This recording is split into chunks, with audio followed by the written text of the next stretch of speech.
ជំរាបសួរបងសុខសប្បាយអត់បងបាទសុខសប្បាយធម្មតាផ្លេចសួរឈ្មោះបងឈ្មោះអីដែរបងឈ្មោះឲ្យសក្តាបងចំពោះ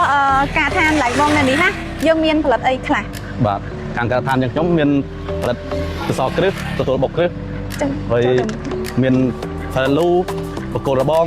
ច្រើនមុខបាទមានលូគ្រប់ຂະຫນាតតាមຂະຫນាតតូច3តឹករហូតដល់1ម៉ែត្របាទ1ម៉ែត្រមានចឹងនៅនេះចំពោះការឋាននៅនេះច្រើនណាស់បងក្នុងការផលិតចុះមួយថ្ងៃបងអាចដូចថាយើងផលិតបានប៉ុន្មានអីម៉ាចឹងណាបងចំពោះតសហើយនឹងលូឬក៏ពេលខ្លះទៅបងត្រូវចេញទៅបុកគ្រឹះនៅក្រៅទៀតបាទក្នុងមួយថ្ងៃក៏ផលិតច្រើនបាទច្រើនពួកនេះដែរនេះគឺសម្រាប់តសបកគោលបងបាទតសបកគោលបងបាទបងប្អូនត្រូវការដាំបកគោលបងយើងអាចមកតំណក្នុងខាងរឿងខ្ញុំបានបកគោលបងបាទចំពោះបកគោលបងនេះមានអារម្មណ៍ថាចាក់ទៅស្មើស្អាតល្អបងហើយមើលទៅក៏កម្លាំងបែរជានេះដែរណាបងចុះបកគោលនេះបងចំពោះបកគោលបងហ្នឹងហើយមានលូមានអីទៀតប៉ុន្តែមានអារម្មណ៍ថាកន្លែងបងដូចមើលទៅគឺស្អាតហ្មងចាក់ទៅហើយមួមហ្មងណា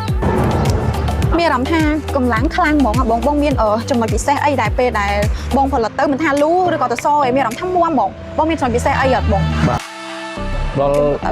ដល់បេតុងដែលខាងប្អូនចាក់នេះគឺប្អូនចាក់លេទឹកថ្នាំមកពីប្រទេសជប៉ុន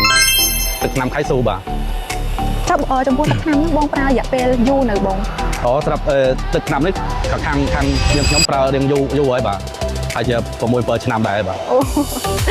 យូរហើយបងយូរខ្លាំងហើយចាបាទមានគុណភាពល្អរឹងមាំនេះចំពោះទឹកថ្នាំបងប្រើផ្ទាល់ហើយបងដឹងពីគុណភាពផ្ទាល់ហ្មងបាទសូម្បីតែលូក៏យើងប្រើទឹកថ្នាំជាពិសេសគ្រឹះអសគ្រឹះយើងត្រូវចិត្តចង់រឿងគុណភាពបាទគុណភាពកម្លាំងបាទយើងទៅចាក់ឲ្យមានស្ថិរភាព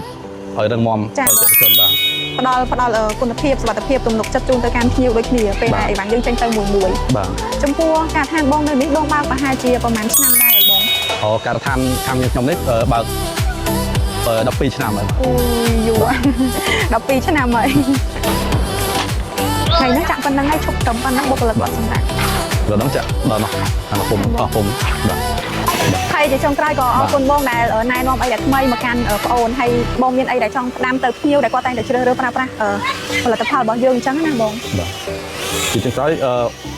ខ្ញុំសូមអរគុណដល់អតិថិជនទាំងអស់ដែលជួយគ្រប់គ្រងខាងលូខាងបុកគ្រឹះទទួលមិនគោលរបងទាំងអស់បាទបងប្អូនចង់ទំនាក់ទំនងខាងទទួលបុកគ្រឹះយើងខ្ញុំមានសេវាកម្ម25ខេត្តក្រុងចា៎ដែលមានលេខទូរស័ព្ទ088 344 781មួយខ្សែទៀត085 81 36 88ចាបងចំពោះទីតាំងបងឥឡូវហ្នឹងនៅខេត្តណាវិញបងសម្រាប់ទីតាំងរបស់ខាងបុគ្គលិកខ្ញុំនៅស្រុកនៅភូមិតាសីភូមិតាមើនស្រុកថ្មគោលខេត្តបាត់ដំបងបាទ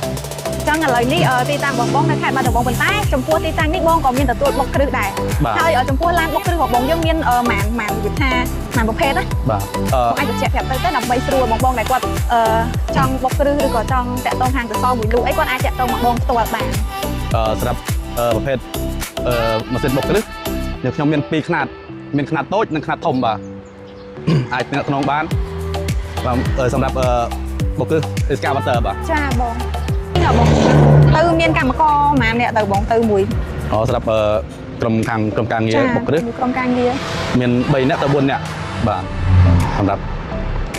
ទៅបុកគ្រឹះ